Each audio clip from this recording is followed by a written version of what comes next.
Hyper bonjour. Bonjour. Vous êtes principal d'un collège donc au Centre Hérault, vous expliquerez où c'est exactement. Et vous avez bénéficié depuis 2 ans, c'est ça, du plan numérique, le 4e collège qui bénéficie de ce plan. Et donc on va un petit peu... 4e collège sur l'Hérault. Sur l'Hérault. On va décortiquer un petit peu votre retour d'expérience et ce que vous en avez retenu. Donc après, en termes de masse, on parle de combien d'élèves, on parle de combien de tablettes à gérer, voilà. Donc on est un gros collège puisqu'on atteint pratiquement 900 élèves et actuellement nos élèves de 5e et de 4e sont dotés, donc on est à 450 élèves plus 50 professeurs, donc on gère un stock de 500 tablettes. C'est la deuxième année du déploiement. Donc le département a préparé, alors c'est le département de l'Hérault qui a financé en partie avec le ministère ces tablettes. Il a préparé l'établissement. Comment ça s'est déroulé?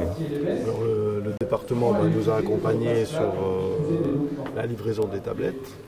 Ensuite, on a travaillé avec eux pour la signature de convention en tripartite entre les parents, l'établissement et le département. Le collège est en autonomie pour la distribution des tablettes auprès des élèves, des familles et des enseignants.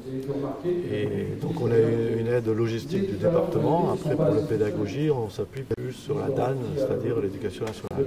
Restons sur le matériel. Donc vous avez eu à gérer un parc de 500 tablettes. Il y a les 5e et les... la première année, en 2 fois, 250 plus 250. Donc 5e et 4e cette année, qui sont dotés.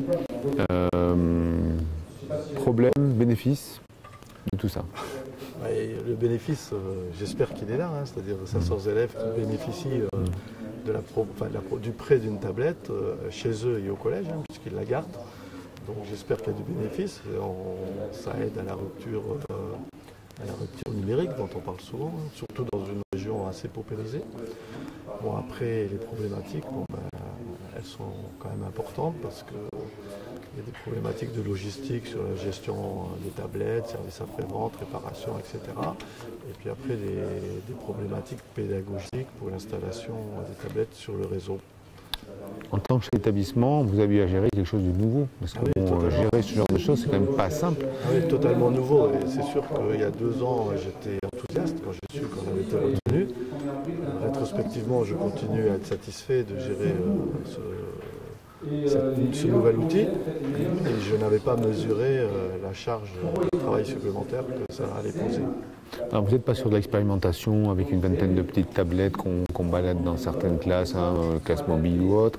On est quand même de l'ordre de la massification, c'est-à-dire que chaque élève est doté. Donc un enseignant est susceptible d'utiliser la totalité des tablettes à un moment. Est-ce que ça engendre des problèmes qui n'étaient pas prévus?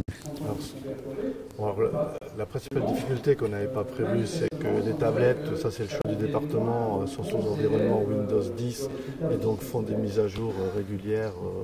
Et on a beau demander aux familles de faire les mises à jour chez eux, c'est compliqué. Donc chaque fois que les élèves allument leur tablette au collège, les mises à jour se mettent en route et nous bloquent la bande passante. Donc on a des difficultés de bande passante. Et ce qui n'avait pas été mesuré du tout, ni par le département, ni par la DSDG2I du rectorat, c'est le sous-dimensionnement du serveur, puisque la solution a été d'intégrer les tablettes au serveur. Et ça, rétrospectivement, je ne suis pas sûr que ce soit un bon choix. Alors, par contre, je crois qu'en termes d'éducation, les élèves sont obligés de se connecter à ce fameux serveur dont on parlait, et qui fait que là, la charge serveur, elle est un peu... Le serveur est complètement sous-dimensionné et actuellement, on a des problèmes sur le réseau pédagogique, même avec les ordinateurs hors des tablettes, alors qu'on n'avait pas du tout ce souci jusqu'à maintenant. Donc, sans ceci dit, l'objectif étant de régler ces problèmes, on va dire. Voilà. Donc vous avez aussi des enseignants qui ont été dotés dans le cadre de ce programme. Ils sont combien et qu'est-ce qui... Alors actuellement, sur les 60 enseignants du collège, 50 sont dotés de tablettes. Accompagnement, formation. Alors, on accompagne au niveau de la formation, puisque la première année, on a mis l'accent sur des formations assez techniques, tout simplement comment j'allume la tablette, l'environnement technique, voilà. Comment je me branche au vidéoprojecteur, enfin voilà. Et c'était utile. Et cette année, on est passé à une dimension plus pédagogique, puisqu'on a fait une formation établissement pour tous les enseignants, avec l'appui de la DAN sur l'utilisation pédagogique de la tablette en cours. Voilà.